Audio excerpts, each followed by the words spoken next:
Hello, everyone, and welcome back to another episode of the Knee Slappin' K-Pop podcast. I'm Sammy. With me today is Kayla. Hello. And we're here to do something fully not K-pop related and the start of a new series. Yeah, so spoiler alert, the podcast is going to become increasingly less K-pop focused over the past year.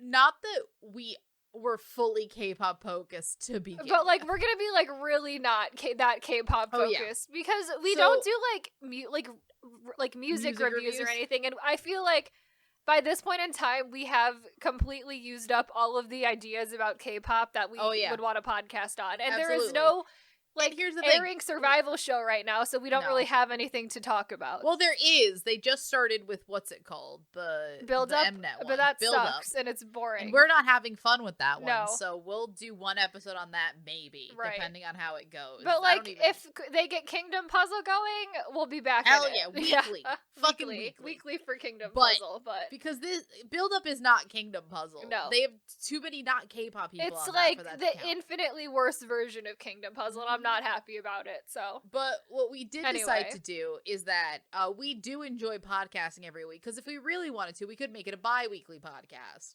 But we're having fun. We do have a lot of fun. We decided to make a new show called Top 10 SmackDown. Mm-hmm.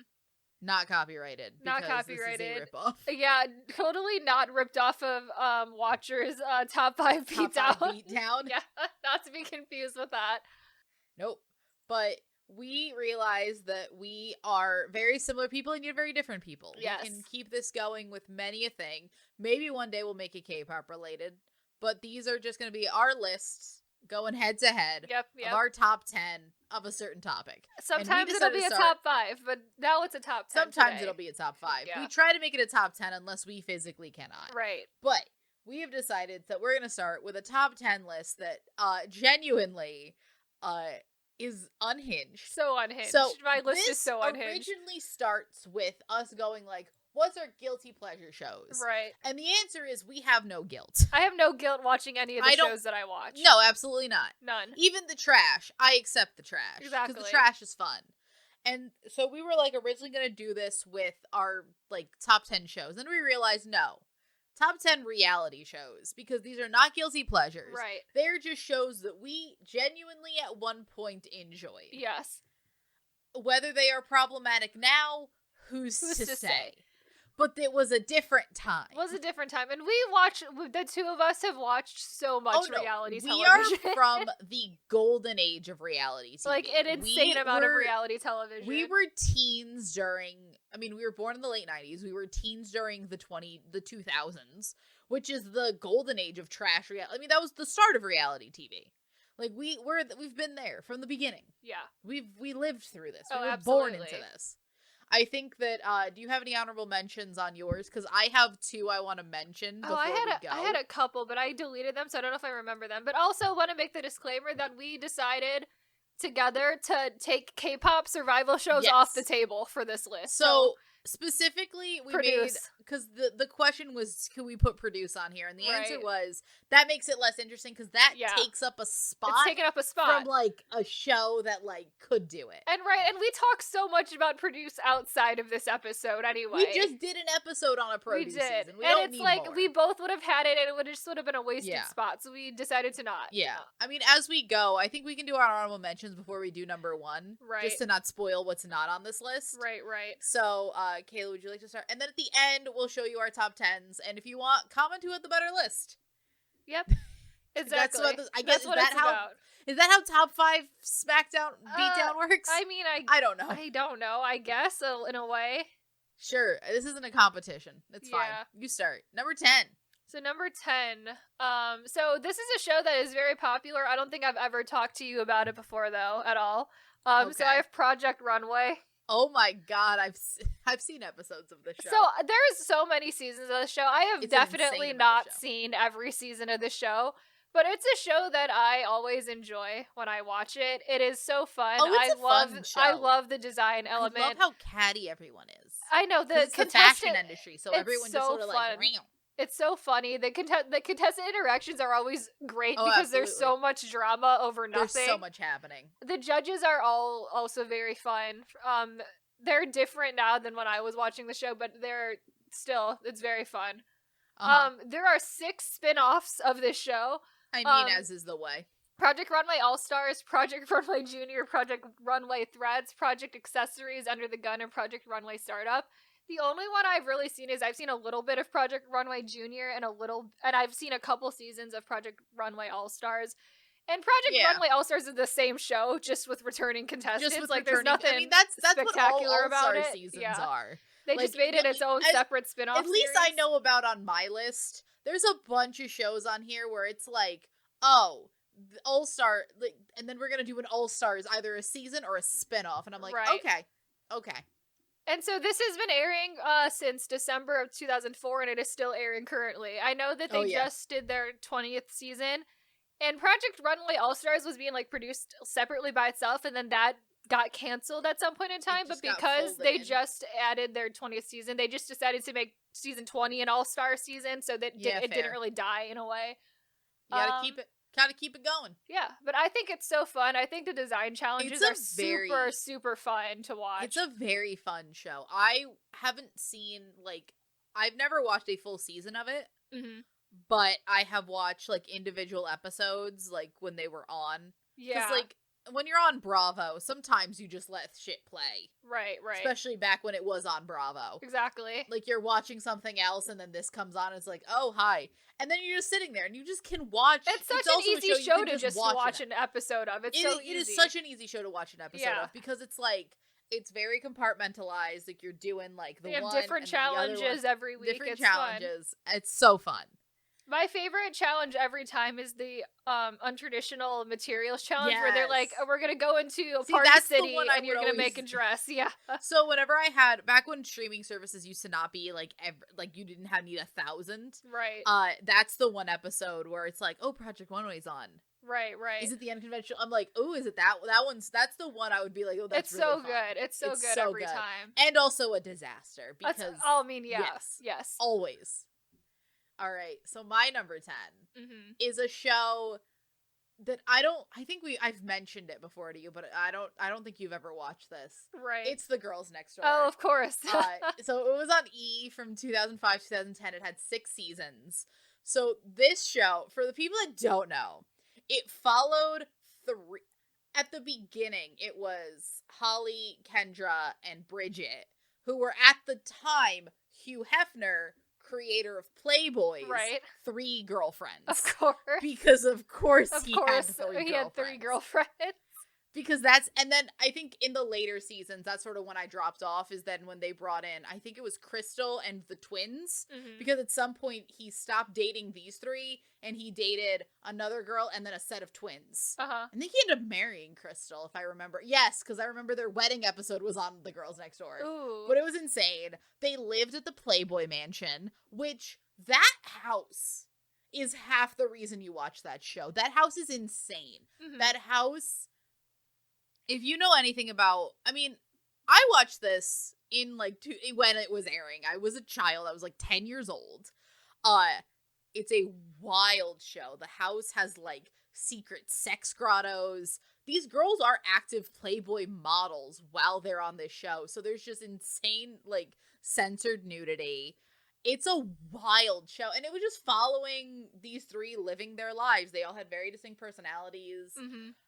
It was, and then they were I don't know if it was just because of the dynamic of these 3, but Hef was also just there, and you did weirdly get a little bit insight into how Playboy was run, because it's during that era of Playboy, and it was just an interesting.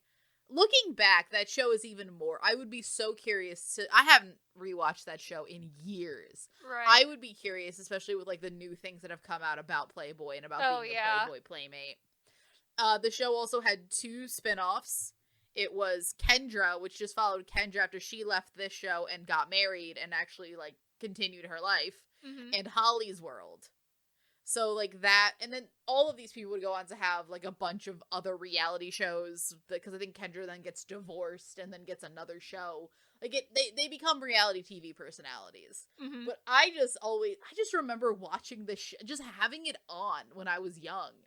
And looking back, it's just a wild, because like this starts, and I think it's around the same time that the Kardashians start. Yeah, what an absolute time for like trash reality shows. Oh, absolutely! It's like the same era of reality TV, and it's just wild. Mm-hmm.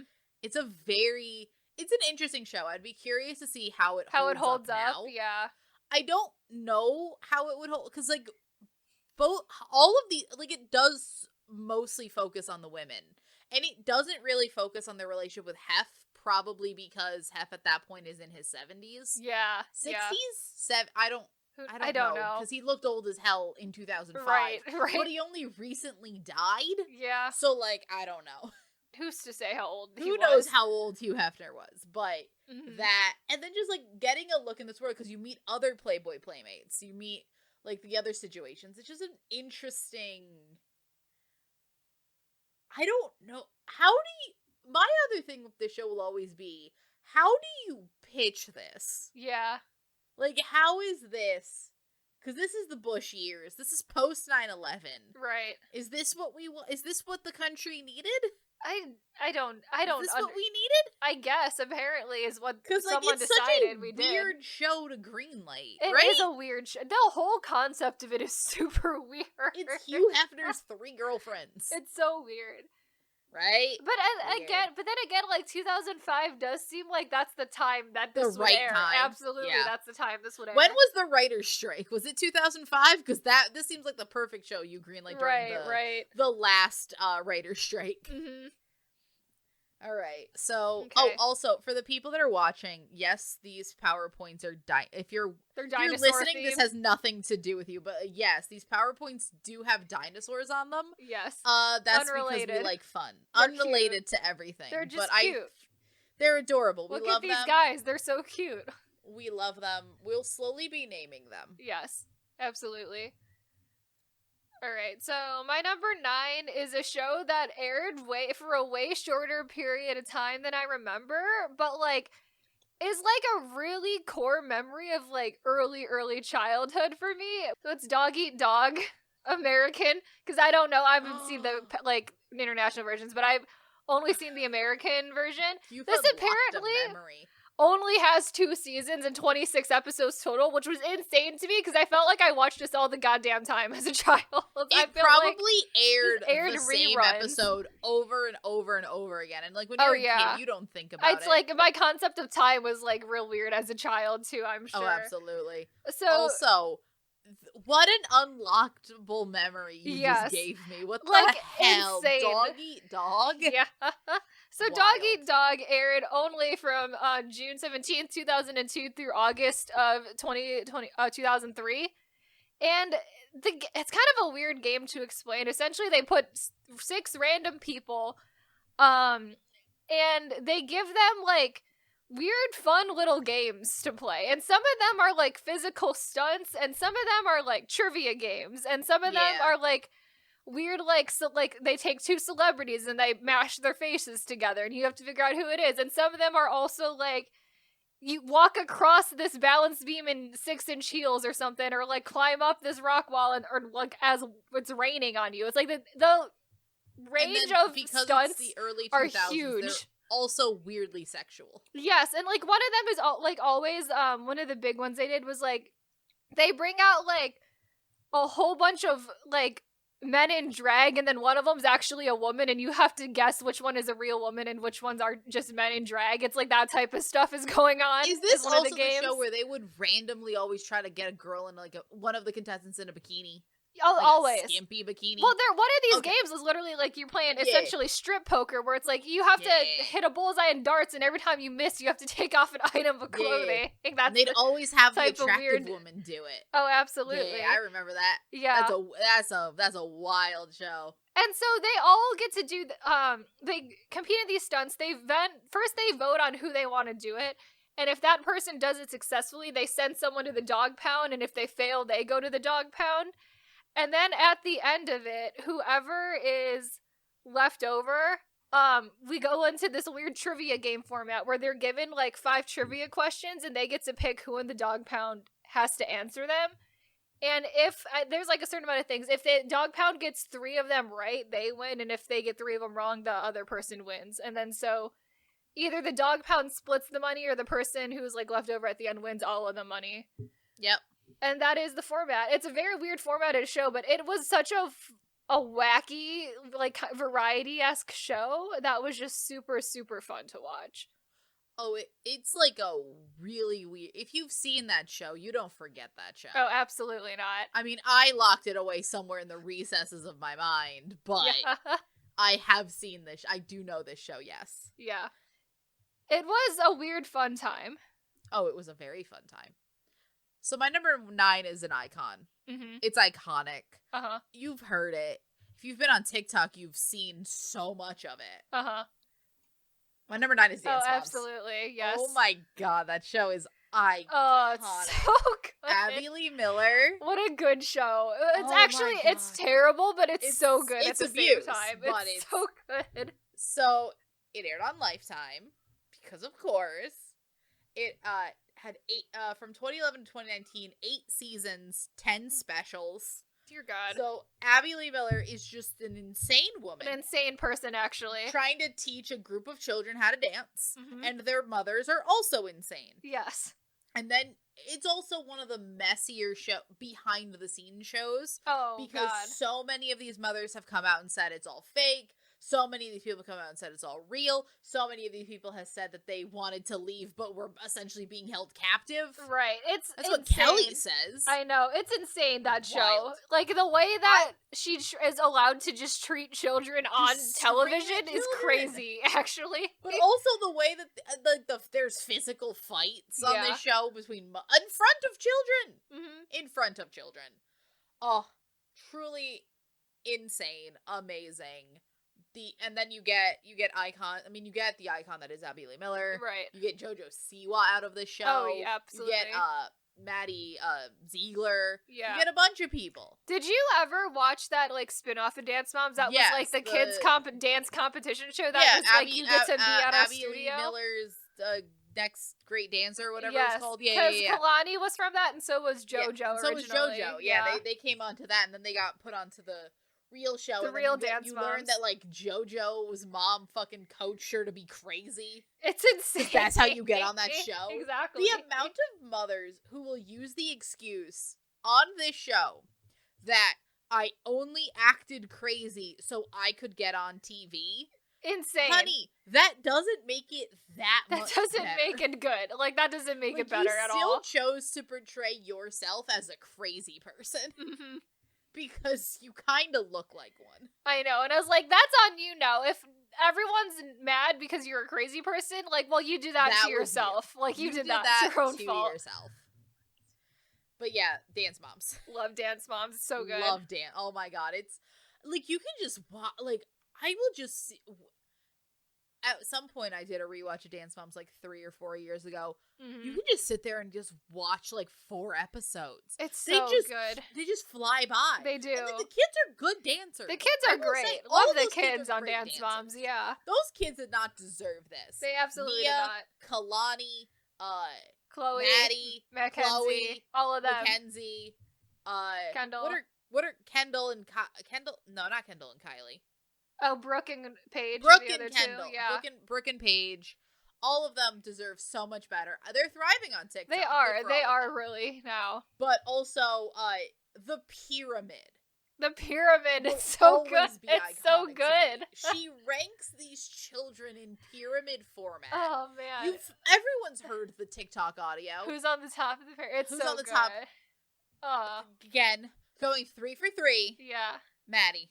It's so good. It's such a good audio. What a good show. For anything. I love this show. Right. It's terrible, but I love this show. It's an actually awful show, but it is so fun to watch. It's the best kind of trash. This is why we say we have no shame, because, like, this is peak guilty pleasure, but, like, I have no guilt. I've watched it.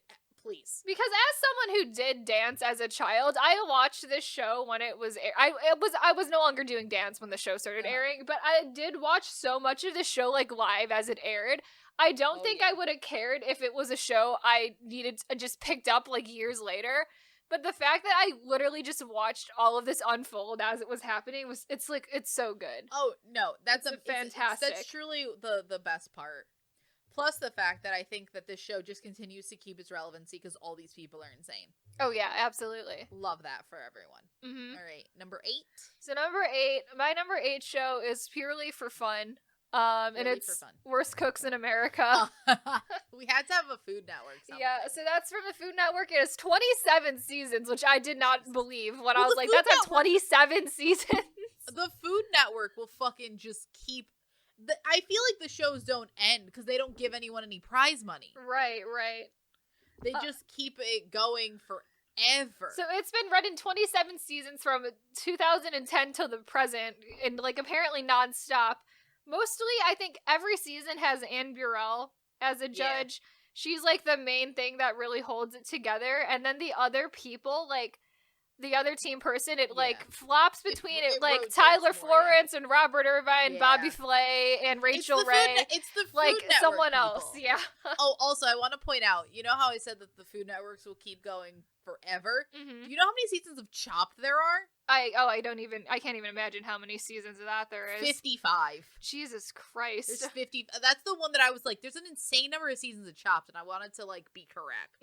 Because I would have said there's like 40-something seasons of Chopped. There's 55 seasons Dear of Chopped. God, like, okay. If you want, like, Food Network, I think because they don't really have like a large amount of prize money. Yeah. They just will do they 80 can just episodes keep going, in a year. Like, and it's like, I'm sure some of the people on this show are here and they're just acting, pretending to be bad because they want to be on television, but it's so funny. Some of these people also are just actually stupid.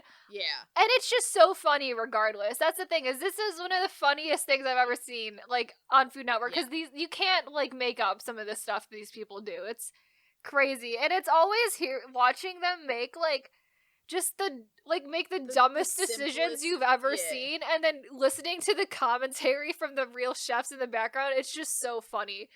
I also just love people because it's such a... I never really got into this one. I was more of a Chopped girly personally. Mainly just because I don't... There's a very specific type of amateur cook I enjoy. And it's not this. It's not the dumbest people you've ever seen in your life. Not the dumbest people I've ever met in my life, because I'll watch them do other things. I don't really want to watch them almost kill themselves, because I'm like, they're going to set themselves on fire. Oh, there's so many times where it's like someone's starting a fire. People lose their fake nails in the food. Like, people cut themselves all the time. There's just insanity. It's insane. Yeah, that's what I'm like. I never really got into this Food Network show, but like the thing with Food Network shows is that they'll just play them all the time. Day. And if you're cleaning, or if you're like doing something and you gotta have something on the... Like, I used to read to the Food Network when I was like a teenager, and I just... Because I can't sit in silence. And I don't... As we all know, I don't listen to music. Right. Just put on... I'm like, I don't gotta... I'm not... No one is ever gonna, like, scream like a reality show, like, fight scream. Right. On the Food Network. No. Someone's gonna yell, but no one's gonna, like... But it's gonna be for comedy. And most of the yelling is for comedy on the Food Network. It's different than, like, I can't just leave on Bravo, because Abby Lee's... I can't go on a Lifetime. Abby Lee's gonna be like, you fucking bitch! Oh, man. Just yelling at children or mothers of children. Yeah. It's just gonna be a lot. Like, I can't have that while I'm, like, trying to, like... I'm just reading Percy Jackson, damn it. Right. The next one I have on here is mainly for my judgmental side. Because it's 4 weddings. Ooh, okay. I like that show. That's a fun show. TLC. It aired 2009 to 2013, and then it came back for a season in 2018. It has 10 seasons. And essentially the concept of the show, for the people that don't know, it is... I think TLC makes some of the worst TV shows. Have I watched many of them? Yes. I've watched a lot of them, This one is like the perfect level of it's trashy, because it's these... Every episode, a different group of 4 women are having a wedding. They all go to each other's weddings, and then get to judge the shit out of it. They get to rank them on how good they think their weddings are. The wedding was, and then they rank the dress, the food, the venue, the overall experience. They have to rank them to quote unquote keep it fair. They rank them first, second, third, because you can't rank your own wedding. Right. And then you just give an overall experience score out of 10. Right. And then whoever wins gets like a free honeymoon. Gets a free honeymoon. Yeah. These women some of these people are out here. You can tell every episode there's one person here who's in there just to win. Oh, absolutely. She does the thing you always do, which is where you rank you rank the worst wedding the highest first, yeah, so that you can try to get yourself an overall better spot, because you think no one else is going to do that. Right. Then every once in a while, all of them do that. And then the worst wedding wins. The worst wedding wins. Yeah. Because it's always like an extravagant $300,000 wedding, and then someone who's doing a potluck at their local church, right, with like a simple like, oh, I got my mom's dress, right. Like they make those. I love the best part of all of these is the introduction where they're like, "Hi, I'm Danielle. I'm planning an all blue affair. You see the something blue? That's me." And then it goes to, "Hi, I'm Kathleen, and I hate the color blue." The color blue murdered my family. Yeah. Like, and then they have to go to each other's. It's best. So that's so such a fun. I love that show. I forgot it existed until literally right now, but I did watch a lot of it. It's really good. Such a good show. It's really good. TLC does not make this show anymore. No. Why? I feel like this show would do great in the present day. I feel like it would be because people are having so many weddings right now, and no one has any money. Yeah. Make this show again. Make it again. I feel like this is a show you could make it in any year and it would be fine. I think this is a show that should have like 85 seasons. Weddings are never out of style. Why the hell did it get canceled? I feel like this should have been. Maybe this should be a forever show. I don't know. I'm not a wedding planner, nor am I making a wedding, but I get a bunch of wedding content on my TikTok because I feel like people just like judging weddings. Oh, absolutely. I love judging weddings. Do I like going to weddings? No. Would I like planning a wedding? No. But watching someone else's wedding and being like, ew. A 3-tier cake? A 3-tier coconut cake?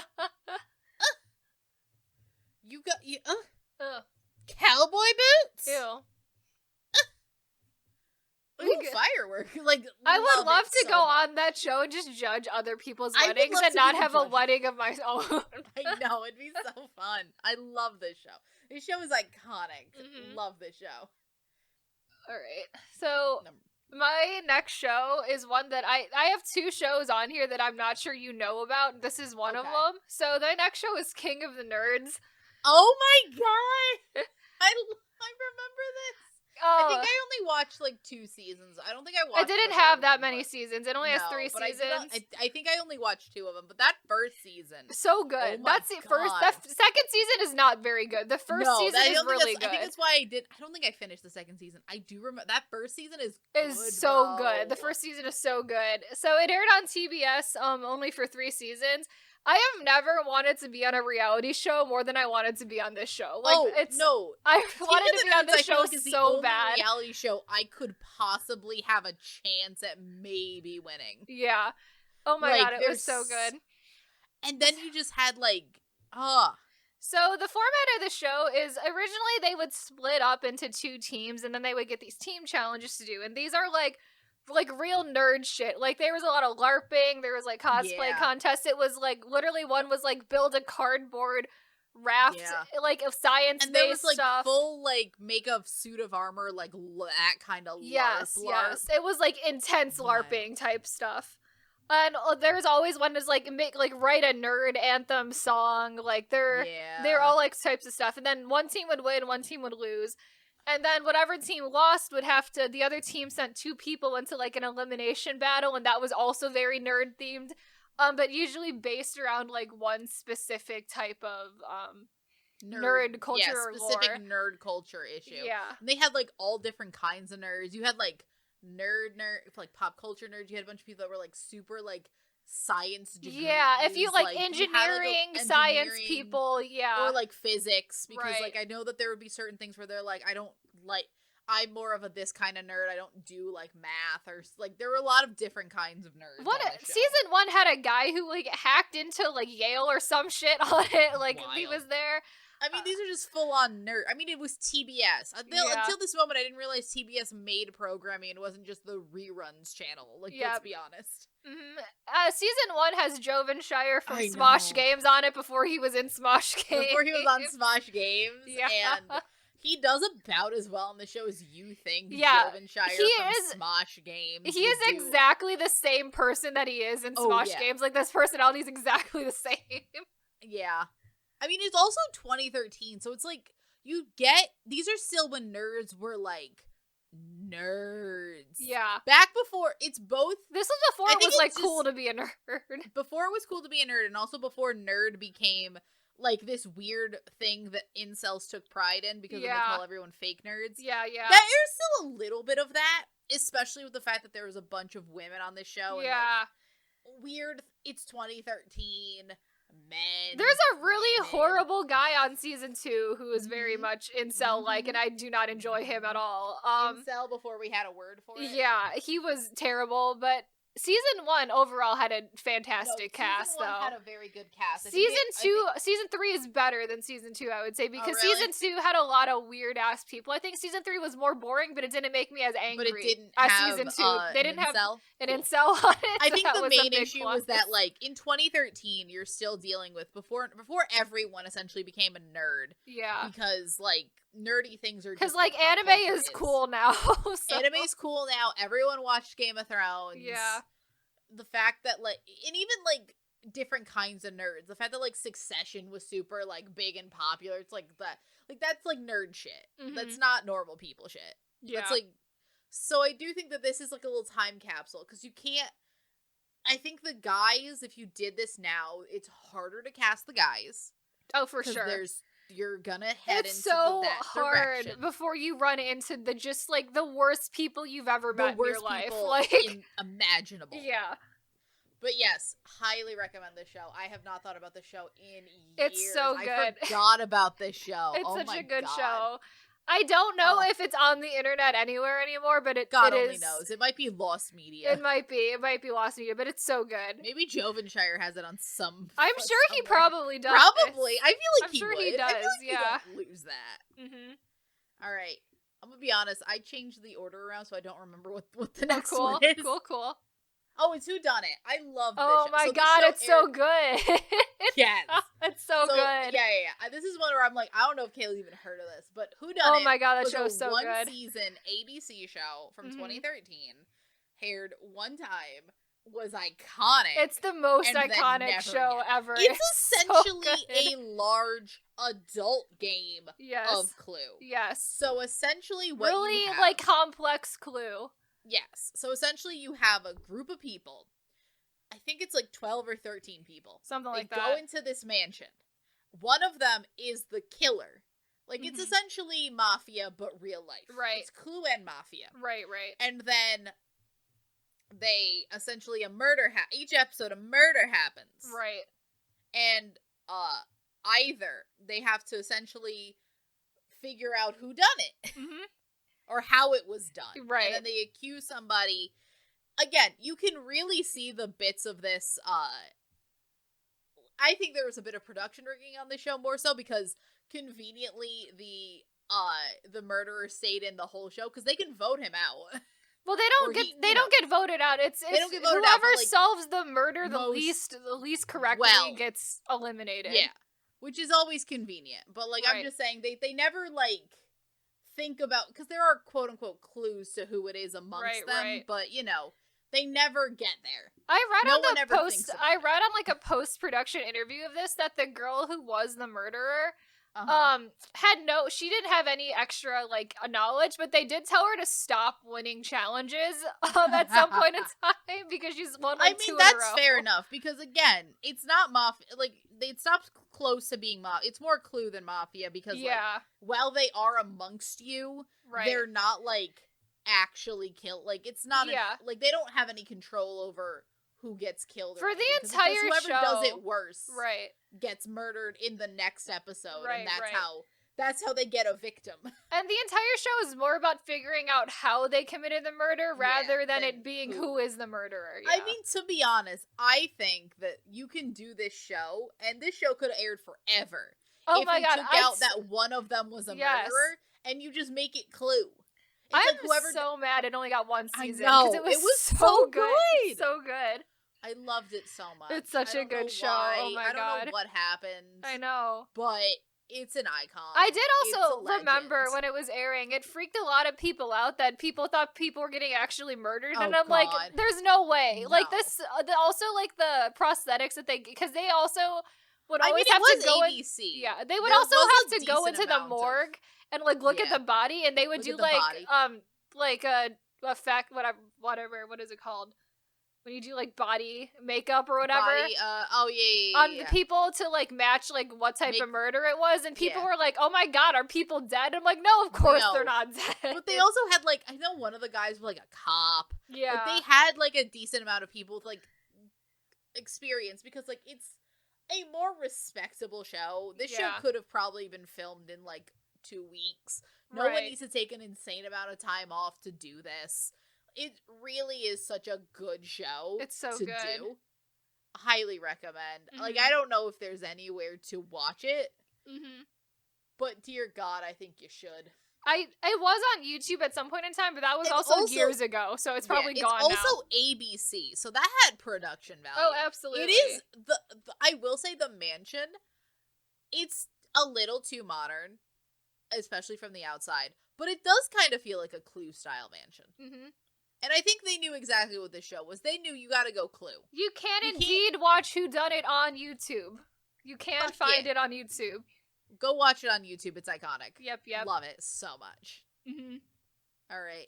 Your 6? All right, so my number 6 is Dance Moms. I love Dance. I mean, what do you say? She's an icon. She's a legend. So good. Abby Lee Miller destroyed children's dreams. Absolutely, but it was so entertaining because it was such a train wreck. It was so good.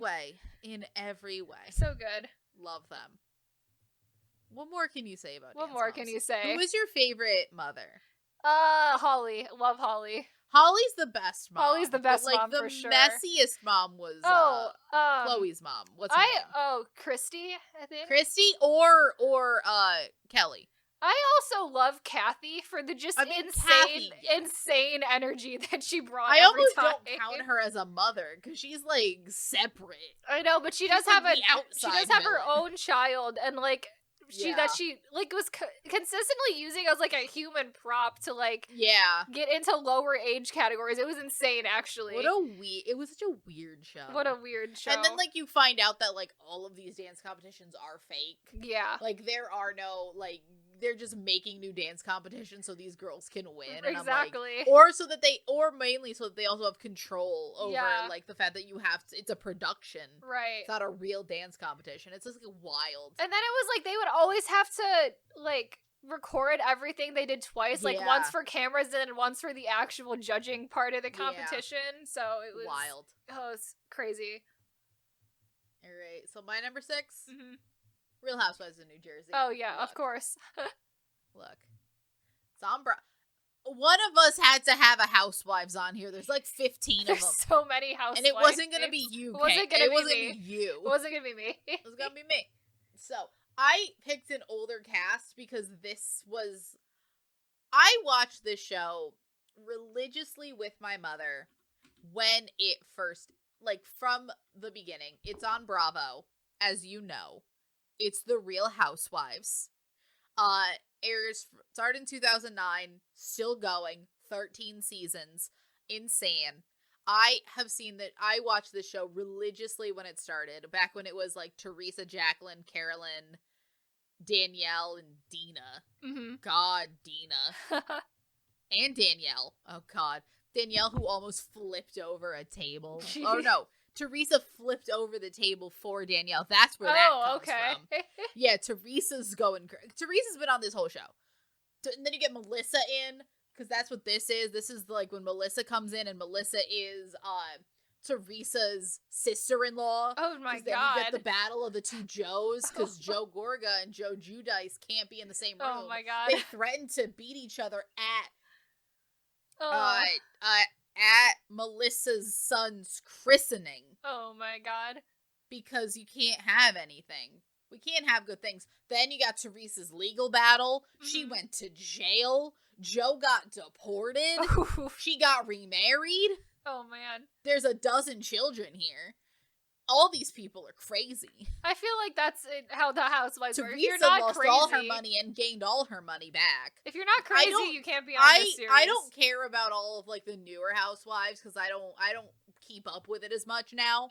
But oh boy, I still keep up with. I I keep up with the people that keep up with it, you know? Like, I like people telling me what's happening. Because, like, I love it, man. It's just mess. I love a good mess. I love a good mess.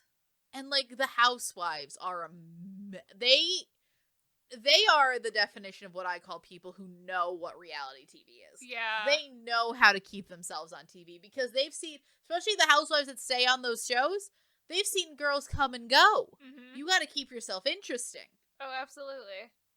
It's this show that makes me, because I haven't seen Orange County. The housewives I have seen is I like New Jersey. I've seen New York, and it's pretty good. I can't keep up with more than one housewife season. It's too much. It's like, starts to hurt the brain.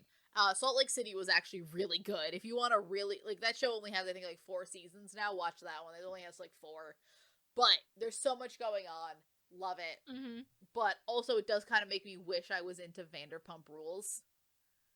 Oh, yeah, that show. There's a lot going on with that show right now. There's that so people much going are having on a lot show, of fun and with. then I realized that there's no way I can get into it because there's so much of that show.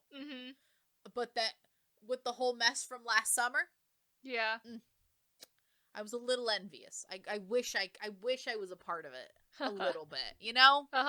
Didn't you? When everybody was just, like, really into it? Yeah, that's true. There was a lot. There's, like, it feels like the housewives just feel, like, so culturally important in a lot of ways. Like, the entire series. I remember so much of this show. I remember the family dynamics here. Because, like, you have Teresa and Melissa, who are, what's it called? Who are sisters-in-law. Then you have the fact that she also connects to Dina because I think she's also ex-sisters-in-law with Dina because I think her ex-husband is her husband's sibling. I don't think that makes sense, but you know what I mean. Like, I think so many of these people are connected. They're just connected. She is sisters-in-laws with Jacqueline. Ooh. Oh, no, she's sisters with Dina, and she's sisters-in-law with Jacqueline. There was a family affair in New Jersey. Wild times for everyone involved. And they're all gone, but now we're just gonna get more people. It's, love it. Always want more. Yep. You can never get enough housewives. It's the gift that keeps on giving. Because also, it's such a rotational cast. Like, by the end of a Housewives series, you're gonna get, it's a completely different amount of people than the beginning. Teresa's the only constant. Right. At least in New Jersey. Other seasons different. I don't know about the other cities. Other franchises is not my problem. Teresa lives on. Teresa went to jail and didn't miss a season of this show. Damn. She was in prison and they still got her on the... She's the main cast member of all 13 seasons. That's kind of crazy. Good for Teresa. I mean, if you ever heard the audio, I gave birth on the show. I got married on the show. I went to prison on the show. I buried my parents on the show. This is what I've done. That is what Teresa Giudice has done. Oh, man. I also think as this has gone on, my Jersey accent has come out, which I've tried to suppress so much. This show brings up a lot of emotions. I saw both of those Joes fight so much. I needs to count for something. Yeah. They wanted to kill each other. Oh, God. Moving on. Number 5. All right, you're never going to believe this. Number 5 is Who Done It. We've never spoken about this show once before. This is when you know we are, at our core, the same person. As both of us watch. Who remembers the one season of Who Done It in 2023? Or 2013? That show is perfect for both of us. That is exactly so good. It's such a good show. The Butler and Giles is so iconic. Oh, the Butler. I love him. Love Giles. He's so good. The cast is also so interesting, The cast too. is insane. Their cast is great, yeah. I love that cast. It's such a good show. Oh, absolutely. It's truly an insane so good. show. We love it. It's insane. I don't know what else we can say because it's one season and we can't spoil anything. But it was just really. I think you bring that show back and just make it essentially Clue. This feels like a perfect like Netflix revival show. Like give me more seasons of it. Like it's so good. And like you can like strip down not strip it down too far, but like the way the premise of the show essentially works. You don't need to start with an insanely large cast. You don't. You really don't. You can start with a smaller cast if you want to do a smaller season because everyone is working both as a team but fully as individuals. Yeah. Mm-hmm. Amazing. Love it. Amazing show. Can't recommend a show one more. I mean, can't recommend it more when both of us independently put a one-season ABC show on our list. Right. Having never spoken about this show before today. I also love this poster that we got, mainly because it's so photoshopped. It's so photoshopped. All of these people look like stock images. I know. Of man. They do. Butler. Older man. All right. So great. my number 5 is also an icon. Mm-hmm.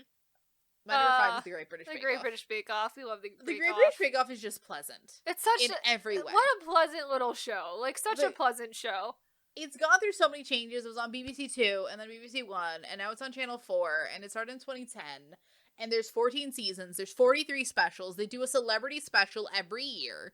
That's always such a good time. So calming. Mm-hmm. Like all of these people are trying. Like I don't think you win because it's the BBC. I don't know if on Channel 4 now. I forget if you win money now because my brain. I don't process it as I don't think so. Show. I don't think you. I still don't think you win any money. Yeah. I think you win the opportunity to make a cookbook, which is fun. Mm-hmm. Because I know on the BBC you can't win like an insane cash prize because it's a publicly funded channel. Right. But it's just calming. Like you have it on. People are making lovely cakes. Everyone's giving each other hugs. So and even when the thing turns out terrible, like they're like, well, this flavor combination didn't really work, honey. Mm-hmm. But I'm sure you can make it work later. It's the most pleasant little show. It's the most pleasant little show ever. They're literally in a tent on a field. Yeah. With pastel baking equipment. It's so cute. There's just random shots of rabbits that are in that field. Uh-huh. It's such a pleasant time. It's such a pleasant little show. It's so good. When I thought about this, I'm like, does it count? And I'm like, yes, by every definition of the word, it's a reality competition show. Yeah. But it doesn't feel like one. Right, because the competitors are all so nice to each other. It's just like, we're here to have a good time. Like, it's so nice. Paul is like, well, it's so dry. Yeah. So dry. He says it with like a little bit of like he's like, well, you're gonna make it work. I know. They're so nice. Everyone is so nice. So it's just cute. So and nice and so pleasant. Those showstoppers are gorgeous. So for a good. show where you don't win any money. Right? Like it's better than like half the time when you get these like intense competition shows and it's like, well, this is beautiful. Mm-hmm. Oh, I love it so much. It's a great show. It's such a nice like background show too because it's just so pleasant.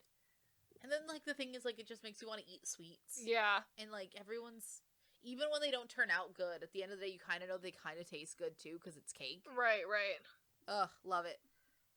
The technical challenge of Bake Off is always, like, one of my favorites, because it's always so funny. I love the one guy that made the lion head out of bread. Yeah. Oh, love that.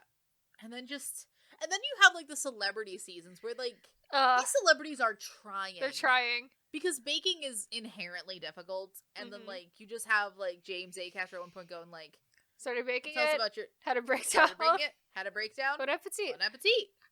Love him. I also love Alex Horn on Bake Off bringing a full snail shell and telling a story about how his snail died and then the dog dug it up and brought the shell back.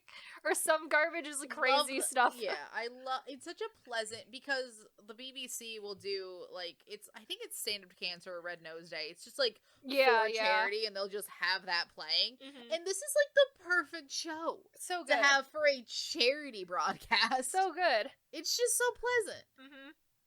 It's iconic. I will never call it the Great British Baking Show, because why? Bake Off. It's the Great British Bake Off. Mm-hmm. I don't know what they think Bake Off means, because I don't know. What dirty minds do these Americans America sucks. we do.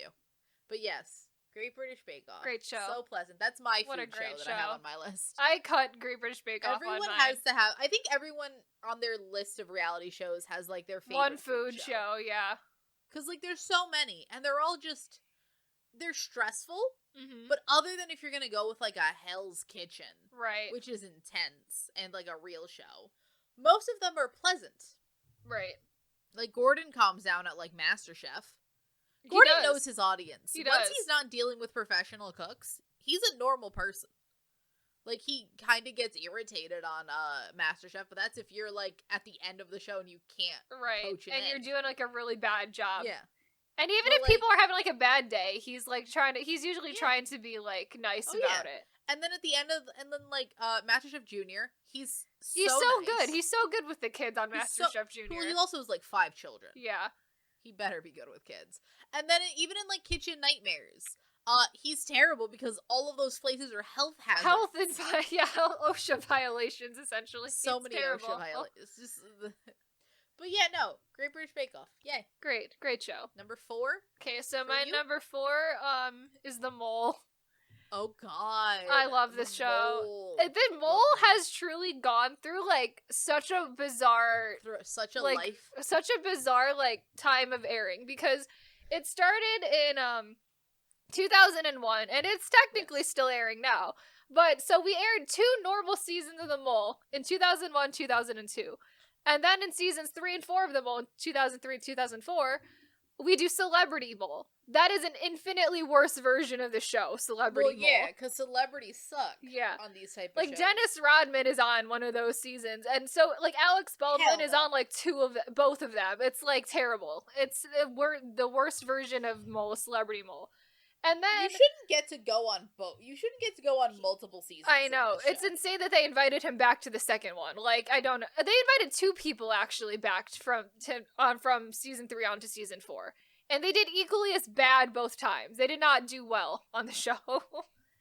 And then season 5, we got back to another normal season of The Mole. 2008, 4 years later, because this was the writer's strike, and they had nothing else to do, so they started making a lot of reality shows again. So they're like, let's make another season of The Mole. Season 5, best season of this show. Absolutely impeccable season of The Mole. The cast is so good. It's so funny. There's, like, kind of drama because they, like, kind of don't like each other, but that, like, makes it, like, really, really fun interactions on season 5. I love season 5.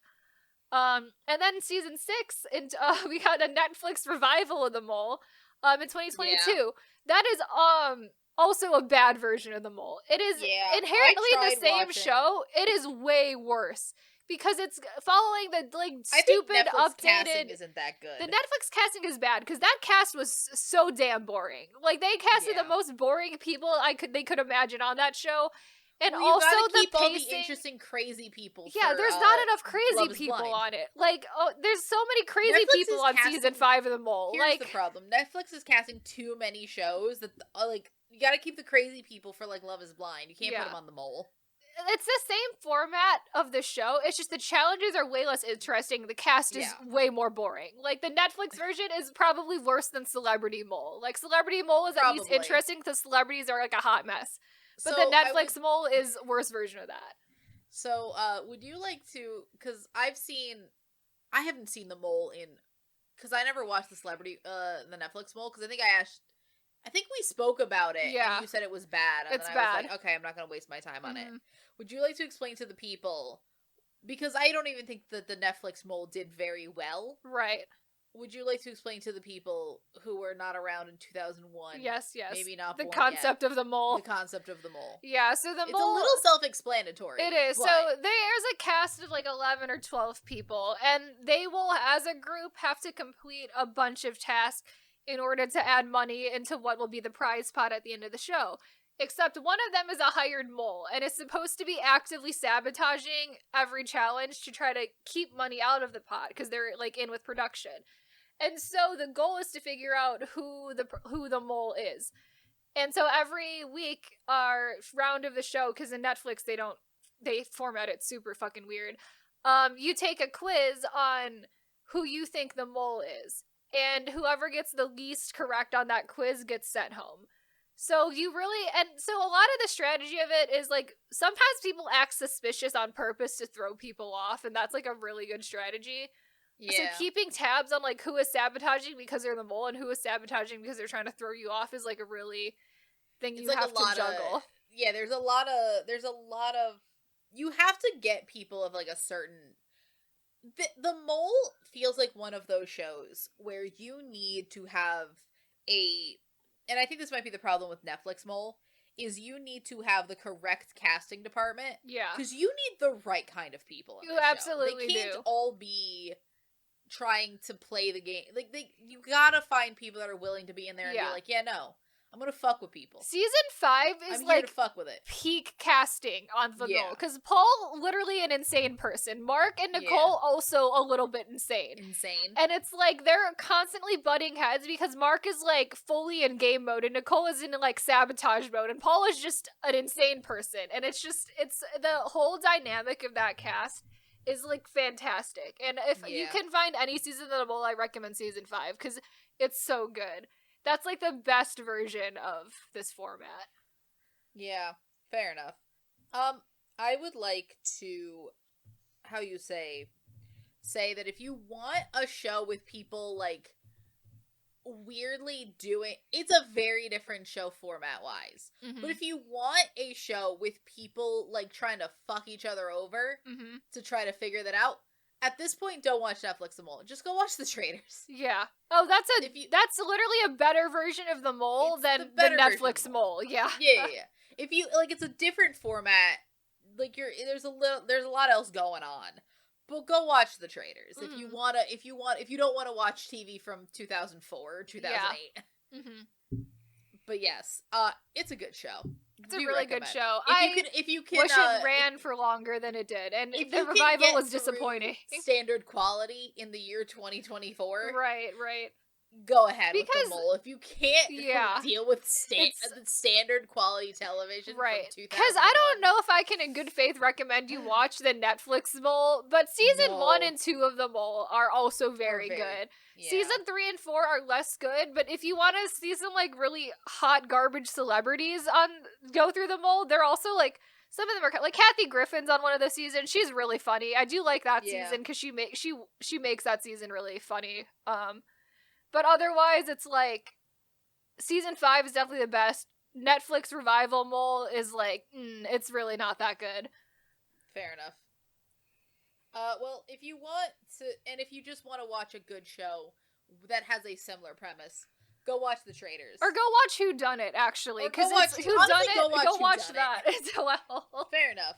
But also, if you would like, this season of The Traitors has a stacked cast. There's an insane cast of that show. That show is an insane cast. You got Dan from Big Brother. You got Sandra from Survivor. I know. You got Parvati from Survivor. It's a crazy cast. You got members of Parliament. That's crazy, actually. Former member of Parliament. Former member of Parliament on there. You got Janelle from Big Brother. It's so good. You got Real Housewives, a bunch of Love Island people. Yeah. Wait, you got Max? I haven't seen. I'm waiting for there to be more episodes of the show to come out. Max Schmerkowski from yes. Dancing Oh with my the God. Stars Yes, he is on there. That one had slipped my mind. When I was watching that cast trailer, just like the Peppermint from insane people kept coming up in the cast list, and I was like, okay. It's an insane cast list. Please go watch. When that show finishes, I'm super excited to see it. Apparently, from what I hear, because I have people that are reacting to it on my TikTok, The Traitors are doing really well. Yeah. But that's also because people are making dumb decisions. Oh, of course. But yes, highly recommend The Traitors. Highly recommend The Mole. Highly recommend Whodunit. Yes. So speaking of people that are on The Traitors, number 4 is Big Brother. I think Big Brother is a hot mess. It's the casting of Big Brother is truly, they cast the worst people you've ever seen in your life. Oh no. Awful. The fact that the cast of Big Brother often includes a section for scandals and then just the word racism. There's at least one every season without fault. There's at least one open racist on every season. And there's always there's a full season where I was I throw my hands up and I give up. I have not seen all 25 seasons of American Big Brother. It's been airing since 2000 on CBS. This Big Brother isn't even the original Big Brother. The original Big Brother is from the Netherlands. There's been 63 franchises across dozens of countries and regions. I think it might be because I know the one you have is 55. I think 55 or something. Widespread. I think this might be the most widespread show we have because all you need is a house and some cameras. Right. I have seen other Big Brother, because then you got Celebrity Big Brother, and then you got the Celebrity Big Brother in other countries, and, like, Celebrity Big Brother is always such a fun time, because every once in a while you get, like, a real celebrity on it, who's willing to get locked in a house. I mean, okay, for the people that don't know what Big Brother is, do you live under a rock? What's happening? But, are you okay? See someone. Essentially, a group of people get locked in a house, and they have to compete in challenges. They end up being, so there is, the way you're on the show, you're all locked in the house, no outside contact. Big Brother, i.e. the voice of the house, and also, weirdly, more so Julie Chen. Big Brother doesn't really do that much in, US Big Brother. Right. The voice of Big Brother. Right. You compete in challenges. Whoever wins that initial challenge gets to be, head of household. That head of household then nominates 2 people for eviction at the end of the week, sorry. And then those 2 people, along with, I think, 3 randomly selected other house guests, get to compete for the power of veto. You can either choose, if you win it, obviously you're going to take yourself off, or any of the other people, and then at the end of the week, you can either choose to use it or not, and at the end of the week, all the other house guests vote for who gets to be sent off. But the head of household and the 2 people nominated do not get to vote.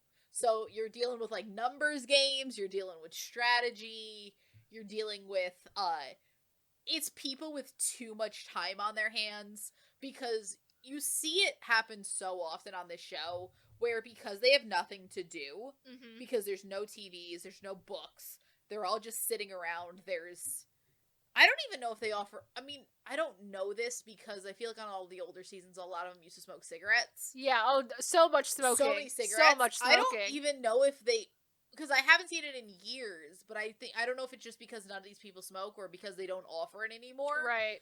I can imagine they don't offer it anymore. I imagine they don't offer it anymore, but they could at least be smoking cigarettes outside. Yeah. Now they don't even get that. People, like, they just start talking, and they just talk themselves into good ideas, and then out of good ideas. Within a whole day. Within hours. Within hours. They, like, the house, and then you have the added thing of the live feeds, because they're not on 24/7. But they're on a lot. Yeah, they're not a lot. Yeah. There's very little that happens, because you can watch the live feeds for 10 hours, go to the bathroom, and then come back, and the house has flipped. Yeah. Everyone is turned on each other. It's a wild time. I don't watch... There was a point in my life where I would watch live feeds. My main thing is that I don't have the patience for it, or the time, because, like, that's a full-time job. So I watch... Yeah, I have people that I follow that watch live feeds that will tell me what happens. Because then you have the episodes, and the episodes can, like, yeah, and you also get 3 episodes a week. This is a show that airs 3 days a week when it airs. Yeah, I think it's, like, Monday, Tuesday, Friday, or Tuesday, Wednesday, Friday. I think it's Sunday, Tuesday, Thursday. Oh, it is Sunday. Yeah. It throw me off, because you get eliminated on Sundays. Yeah. It's so good, though. It's so good. You get... The people on the show were insane. I stopped watching it about, like, 5-6 years ago, because the casting just got to a point where it was too trashy for me to watch it anymore. It got real bad. The castings come back. There was some periods in there where it got real It low. Was real bad. The last 2 seasons I don't really like the last season that we just had. That one wasn't great. Is that the one with Sari? The season before that one, Taylor won. That one was a great season. Was the last one the one with Sari and her son? The last one was the one with Sari and Jared, yeah. The one before that, Taylor won, and the one before that was the one with the cookout. Where all of the black contestants were like, we're gonna win it, and they did. And they did. It was great. It's fucking fantastic. Love the cookout. That was great. And then, like, you see some of that stuff where you just... some seasons are boring where you just have one person dominating the whole game. But then at the end, because it happened with Paul a couple seasons before, it was like, he fucks up so bad because you have to jury manage. Right. And if you fuck it up, you fucked it up fully. Yeah. He fucked it up twice. Oh, God. 2 seasons in a row, he fucked up his jury management. Oh, Lord. But highly recommend. Oh, I love Big Brother, man. These people are insane. Because also, it's one of the, unlike a lot of these shows that are getting shorter, a bunch of Big Brother Big Brother will get longer. Oh, yeah. No, it did also get shorter, but it isn't as short as, like, I know Survivor got really short. Not really short, but, like, significantly shorter. Big Brother's still decently long. Yeah. Big Brother, because they're not in the middle of the forest. They just very sit there and home. they sit in a house and do nothing for 90 days or something, 90 plus days or whatever. Oh, yeah, it used to be over 100. It used to be hundreds of days, yeah. I've also seen foreign Big Brother, and it's equally as insane. Love it, though. I feel like when you're locking people in a house with nothing to do for that long, like, they're bound to go insane. What, you mean when you're naming your show after the George Orwell, 1984? Love it. Big Brother. Number 3. Your bronze medal. My bronze medal, is The Genius / The Devil's Plan. Because weirdly this show is, how I got into K-pop. In a way, yeah. That's a weird way to get into K-pop. It's a super weird way how to get into K-pop, but it was my first introduction to first Sungyu of Infinite and then into K-pop after that. So I have this as The Genius / The Devil's Plan because The Devil's Plan is essentially like the spiritual successor of The Genius in the way that Boys Planet is produced but revived but not. The Devil's Plan is The Genius essentially. Like everything about it is essentially the same, but it's a little bit new and updated. So The Genius is a Korean competition show where they have, I think, 12 people as a cast, and then these are, for the most part, celebrities in some way. On season 3, they had an open casting call, and they got, like, 3 or 4 regular people. More so. That was weird. But some of them were already kind of famous anyway, because one of them was, like, a famous poker player who made that open casting call, so it depends. Most of them are celebrities. And each week they play, like, these very, like complex, like, intellectual mind games type of things. Yeah. Like, they have, like, an insane amount of rules to them, where it's, like, they will explain it to you at the beginning of the episode, and I'll be like, I don't actually know what the fuck's going on here.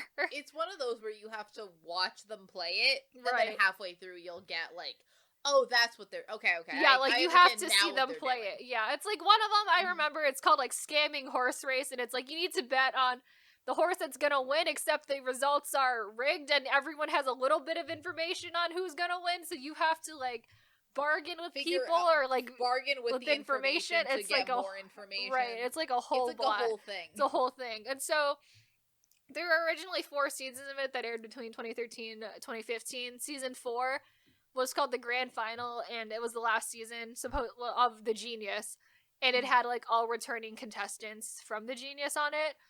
And then The Devil's Plan aired on Netflix last year in 2023, and that's a very similar format. The only difference is that they film it, I think, all at the same time in, like, in a set, like, where The Genius, they would go home in between recordings every week and, like, come back at a different time. And then, like, come back refreshed. Right.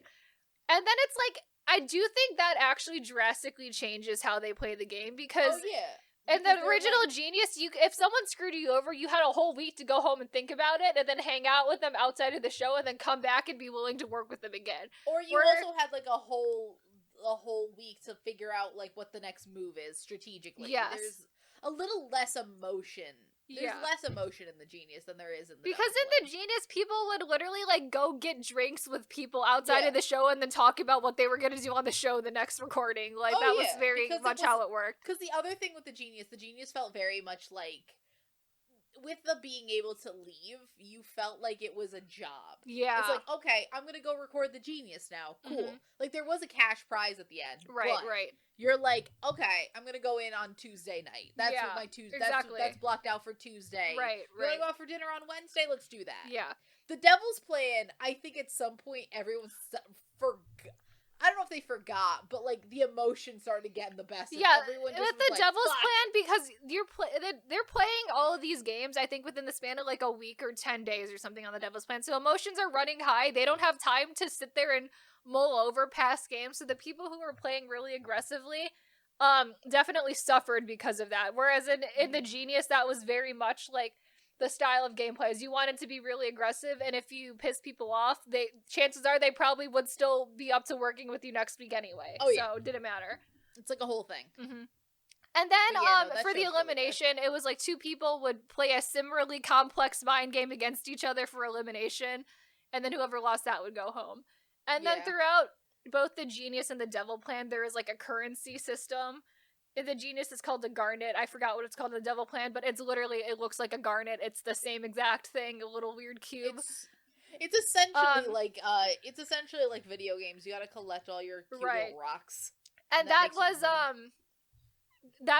in the Genius, the garnets were actual currency. And that was whoever had all of them at the end, that's how much money you won. But also there were a lot of instances where you had to pay garnets to play certain games or to get advantages in games, so you also had to have a lot for that. Strategize. Right. But it was so good. It's got every season of that. Even the Devil's Plan is really, really good. So this is one where the Netflix revival was also very good. The Netflix revival is a spirit. I don't know if I like it as much as I don't like it as much. Mainly just because I do think that like them having so much time to decompress does help the gameplay. And my thing with this show is I'm more into the gameplay than I am into I need this person to win. Absolutely, yeah. I just want fun. I want good gameplay. Mm-hmm. I don't care who wins. I just want good. I want a good time. And the way that they film, and I do think that the way that they film the Devil's Plan is probably better for everyone's like schedule because there are celebrities on that show. Like Sunquana 17 was on the Devil's Plan. And so were like a couple of famous like actors and presenters. So them just having to go in there for like a week and then being done with it is probably more convenient. But the fact that they're there and playing all the games back to back definitely drastically changes how the games are played. All these celebrity schedules in 2013 very different than the world of Korean media in 2023. Oh, absolutely. I don't think we can get the Genius back because these people were way less busy. Like, they could not get Lee Sang-min on the show anymore. And Lee Sang-min was on 2 seasons of this show. 3 seasons of this show. But it's insane. Love that for them. Mm-hmm. All right. My number 3 is the exact opposite of this. Uh-huh. Because my number 3 is Jersey Shore. Oh, of course. Shore. I knew it was going to be on here somewhere. It's on here somewhere. Of course it is. This fundamentally changed me as a person in that this subconsciously affected how I spell my own nickname. Mm-hmm. Most people will spell Sammy Sammy. I never liked the way that sounded. I always spelled it Sammi, which is the same way that Sammy from Jersey Shore spells it, which I knew, then forgot because I hadn't seen that show in so long, and I wasn't really going by Sammy when I was in college. And then when I got on to especially Discord, it came back up. Uh-huh. Because there were more Sams in my circles. So that happened. That subconsciously affects how I spell my own name. But this show, the opposite of the Genius. There's no complexity. No. These people are... Okay, it was on MTV from 2009 to 2012. 6 seasons. 6 spin-offs, because they also did, like, Floribama Shore... Suki and JWoww had a show. I think Mike had a show. Vinny had... All of these people had shows. Mm-hmm. And then it comes back for Jersey Shore Family Vacation, and that already has 6 seasons and is going into a 7th season. Insane, actually. It's so much Jersey Shore. Always on MTV. Mm-hmm. Essentially what this show was a bunch of... I think about, like, 8 to 10 kids from Jersey and New York, quote-unquote Italian-American, but most of them are, some of them are not Italian-American, but would go down to the Jersey Shore and just have debauchery. It's just debauchery. What other word is there but debauchery for this? So I was a child in New Jersey in middle school when this show came out. Do you have any idea both how influential and not this show was? I mean, because I heard about it all the time, and I live not in New Jersey, so right. I lived in New Jersey. This show is both true to life and fully fictional. This is both correct and wrong. Fist bump push up chapstick, Guidos, the terrible phrase that is grenades, gym tan laundry. Yeah. So the fucking note. Dear Sammi, Ron was kissing this bitch. The note, oh my, it haunts me. It haunts my dreams.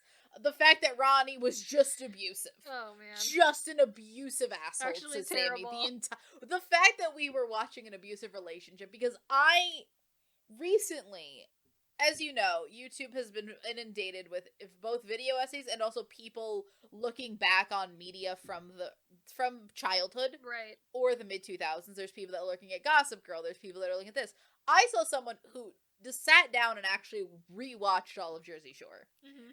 And when you have someone tell you the ins and outs of this show, all of these people are terrible. All of these people have no respect for women, including the women. Yeah. All of these people cheated on their significant others. All of these people Snooki definitely had an alcohol problem during that show. Right. Most of them did. It truly is just debauchery. But it was iconic. Them in Italy, oh my god. They went to Italy for a full season. Yeah. And then, at the same time, because then that next season becomes unbearable, because then they're watching a season where my brain always shifts to so many things. One, it's truly the worry I have for Snooki's alcoholism. Two, it's the insanity that was Sammi and Ronnie's relationship, because that is one of the only through lines in that show. Uh-huh. They get together in the first season, and then it's it's bipolar the entire time.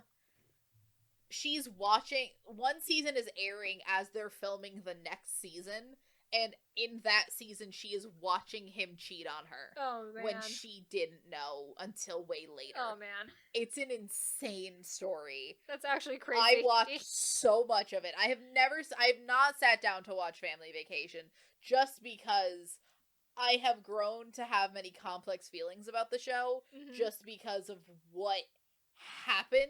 Right. And all of these people seem to still either be friends or willing to work with each other, because Sammi and Ronnie are going to be in the new season, and I'm like, wow, how are they allowing them in the same room together? Wild. And now all of them have kind of grown up and been grown up, relatively. They started in their 20s anyway. They have children. They have wives. I think Mike's coming out with a book about the amount of drugs they did in that house, which needs to be insane amount of drugs. An insane amount of drugs. But, like, wild. Wild show. And the fact that for some reason the entire time the other thing with this show, at least for the first couple seasons, it is a time capsule for a place that no longer exists. Because this show was filmed before Hurricane Sandy, so the Jersey Shore that starts this show no longer exists. Oh, yeah. Because it got destroyed by Hurricane Sandy and then had to get rebuilt, it's different now, but like, it is a very interesting time, because it is a little time capsule. But wild. Truly wild. And also, in that show, you truly see, because they don't cut anything, the insane amount of fame and infamy these people had, because in the later seasons, just to the side of that camera, there's just a line of people also taking pictures while they're filming. It's insane. Oh, God. Crowds would form. I remember because my family didn't really go to Seaside Heights, but when we would go there was because it's a boardwalk, there would be the t-shirt store where they filmed, and they weren't even there, and there was a line just to get a t-shirt from the t-shirt shop that they work at. And those t-shirts are the same t-shirts that are sold everywhere else on every Jersey Shore. Wild. It was I mean, I will say, it was a cultural moment. It really was. It truly was a very important cultural moment. Wild times. But yeah, Jersey Shore. Jersey Shore. It's probably one of the shows on here that I remember that like, obviously there are shows that you can just watch passively. So many storylines stuck with me from that show. Mm-hmm. Alright, your number 2? Alright, my number 2, which I imagine is also your number 2 or number 1, is Taskmaster. Oh, yes. Oh, yes. Love Taskmaster so much. I feel like we already talk about it so much. We mention it a lot. We did our own version of Taskmaster. We're gonna do it again. We're gonna do it again. Spoiler alerts. I don't know when yet, but it's gonna happen this year. So it's got 16 seasons. The 17th season is coming. It's been airing since 2015 to the present. It's got 8 international versions and 7 special episodes. And for those of you who are unaware of what Taskmaster is, essentially these 5 comedians / personalities are given like little fun tasks to do that are usually stupid, like really stupid, but in a fun way. And then Greg, the Taskmaster, then judges how well they did at them. And is he fair and impartial? No. No, but that's part of the fun of it. That's the fun of it. Because also, you don't win anything on this show. It's not really... You don't. You win a golden statue of Greg's head, and that's it. Yeah.